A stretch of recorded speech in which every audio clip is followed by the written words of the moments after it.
Hi everyone, 1 January 2023 here. Today I want to talk about Woman Talking by Miriam Toews. The book itself is based on a true story in a remote Mennonite colony in Bolivia between 2005 and 2009 in Canada. Almost 100 girls and women reported pain and injuries from being attacked at night. But these attacks were attributed as anything other than assault. It was ghosts and demons. It was religious punishment.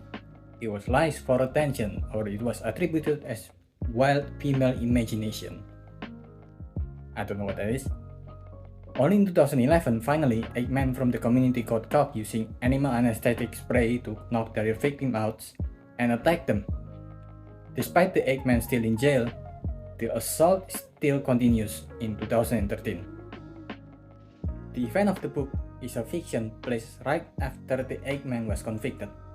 The man was immediately put on bail to be released back to the village, and the woman, the victims, have to either forgive them or they cannot go to heaven.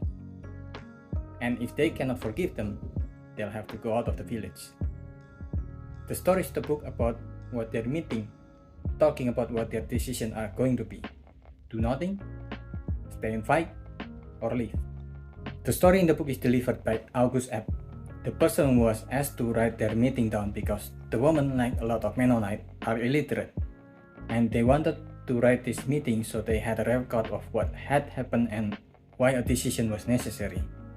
In the year after I arrived, the woman described dreams they'd been having, and then eventually, as the pieces fell into place, they came to understand that they were collectively dreaming one dream, and that it wasn't a dream at all. While the focus is on the conversation of the party of each decisions, it also highlighted the Mennonite community, how it is a closed community that don't use modern electronic, so no means of communication that is smartphone, and they also mostly don't accept help from outside community since it is considered outside interference. The only reason the event became public is because one of the mother of a small girl who got a disease from her attacker tried to stab the man who attacked her daughter. All this and more we found out during this conversation. I'm not going to sugarcoat it. There will be part of the story that can be very uncomfortable to read because the real event that is based is such a tragedy. But the story is told not as a doom and gloom. It's about these different women at different ages that can't even agree on how some words are said. We'll have to find a way to live that are best for them and the people they love. It is as one of the characters in the story said, "We are a woman without a voice on a stage calmly. We are women out of time and place, without even the language of the country we reside in. We are Mennonites without a homeland.